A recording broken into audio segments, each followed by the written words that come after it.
all up in that you can't afford this. Only rap bitch on the Forbes list. So I was saying in part one that all of his name was on everything. So we were looking for houses for like months. So every time I got a new realtor agent that he did not scare off, all of his name would be on all of the documents because we were looking for a house together. So when I did decide to rent by myself and him should also rent by himself, so I never actually communicated that to my real estate agent. So what ended up happening is that legally, his name was also on my lease. So not only was I on his lease, he was also on my lease. So that's what he's referring to about you use my pay stub and my name to get a house. Actually, no, I did not. Because if your pay stub and your name was enough to get you an apartment, you wouldn't reach out to me again to get you another apartment.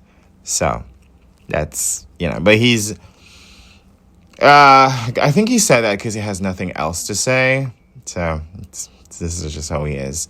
But so legally, yes, I rented my apartment with him also being on the contract as a tenant because I never indicated to my real estate agent that I just wanted it for me alone. But also I did thought in the back of my mind, if he didn't get somewhere to live, he could stay by me.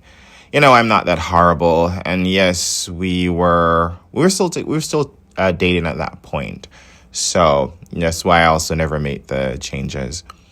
So anyways, so I had to get him a place with my credit because he doesn't have credit. No, his credit, once I was doing an application for something and he suggested I place him on it. And when I did, the institution contacted me to inform me that his credit is so poor, as in his credit is so bad, they are recommending that I remove him and only apply by myself, which is what I did and got approved. So his credit is really, really bad. I've asked him several times, like, how comes his credit is so bad? And he starts talking, then he goes to like muffering and he normally does that. And I just drop the conversation because I don't want to hear the whimpering and which he always does. So I even signed him up for a credit rebuilding, it's like a credit rebuilding scheme from a company. So I know that there's a lot of credit repair people who credit repair independently, and sometimes it's a scam. But I signed him up from an actual company that it's like a bank, and they offer like a credit rebuilding thing, and you pay like monthly for it. And I signed him up for it. And in the beginning, everything was fine. Then he spoke to his friends and they told him it's a scam. And then he's going to cancel it and argue with me that I'm signing him up for scams because his friends, who all have bad credit, told him so. See, and this is what I mean when I said I hated all of his friends, because I hate them. So basically, got him the apartment. He moved in. And so he's saying that he moved out after 2 months. I don't believe him. So I never really checked the location after he moved in. Like, we broke up at this point and I didn't have any contact with him and I don't want to talk to him. And every time I see anything about him, I just ignore it. So, but he was still listed as my emergency contact at my job. So my insurance, he was a benefactor on my insurance. So if his address had changed, I would have gotten some type of like a mail being bounced back to me where I had to then update his new insurance or his new address or remove him in total from my insurance package. Also, I knew he's lying about not living there. I would see his cousin's car parked at the building. And okay, if you don't live there, why is your cousin's car parked there? It's kind of strange. Also, I would see social media posts up until the summer of him living there. Like, he made posts and it's the same building. So if you don't live there, how comes your posts on social media are posted in the same building? Doesn't make much sense. So he's just lying, because he's probably under the impression that I don't know much, because I just don't want to know anything about him because I hate him that much. So he's probably just making this up not to make it look that bad. So I don't think he moved out. I think he's lying. I think he just moved out. In fact, I think he just got evicted, him and his wife.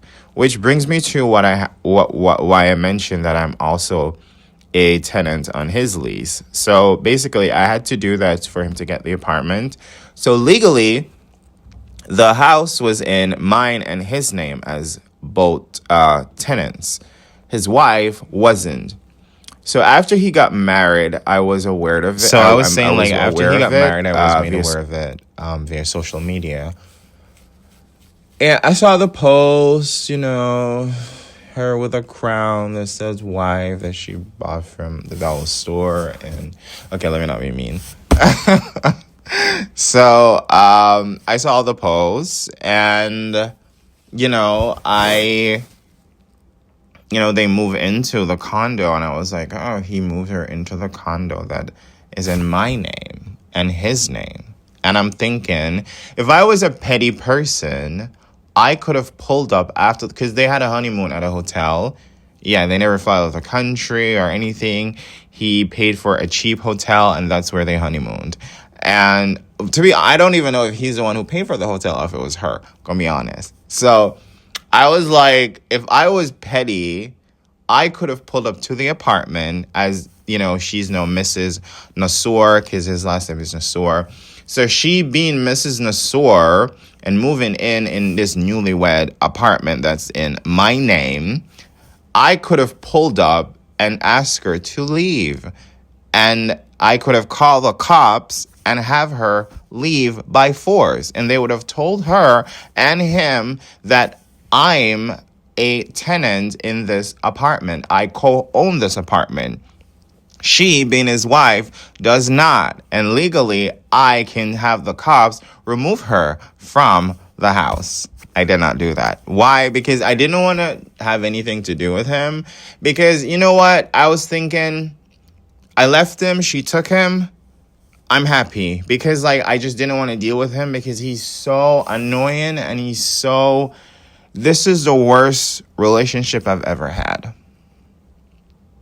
He is the worst boyfriend I've ever had. So you can just, try to understand just how happy I was that I didn't have to deal with him.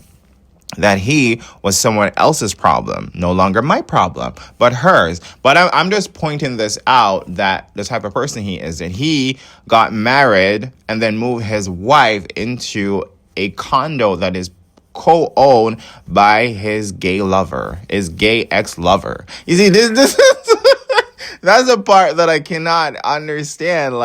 Who does things like that? He does. He's absolutely ridiculous. So, but of course, he is going to lie and whatever. So I said in the last message, he's telling me that he's doing so well without me, apparently, and he just wants his credit to be up now. Apparently, you're not doing well without me, because if you were doing well without me, you would not need to reach out to me to ask for my credit to get you an apartment for you and your wife. And also, how comes your wife does not have a credit to get you an apartment? So she's in the same situation like you, apparently. So then you need to crawl back to your ex to ask for his my credit report. This is too funny. But yeah, I decided, you know what?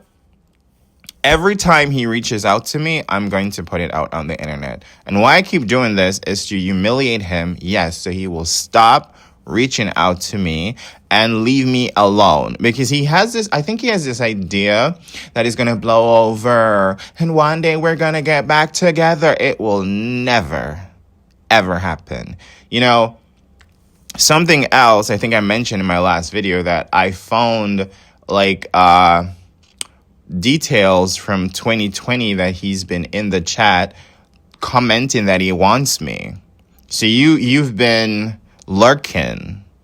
And then you met me in 2023 and you still effed up to be, not only a horrible boyfriend, but the worst boyfriend I've ever had, the most toxic, and you're the brokest, ironically.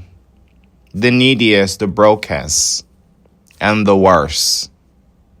And he cheated, the constant lies, just all of that. And, but like whenever he reached out, this is what I'm going to do. I'm going to put him on blast publicly because I want it to sear in his brain that we will never be a we again.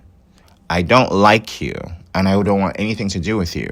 There's never going to be a day when we're on what you call good terms because I don't want to be on good terms with you. I don't want to be in great terms. I don't want to be on any terms with you. I want to be left alone. I don't want you to bother me. I don't want your friends to bother me. I don't want your family to bother me.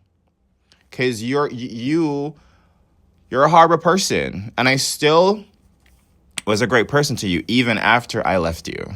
I still did everything to ensure that they didn't deport you. You see the last day that we had like a physical conversation, it was a fight. You know what happened? We were in his car that he bought, and he broke down like a week later, and then I had to buy him a brand new engine for his car.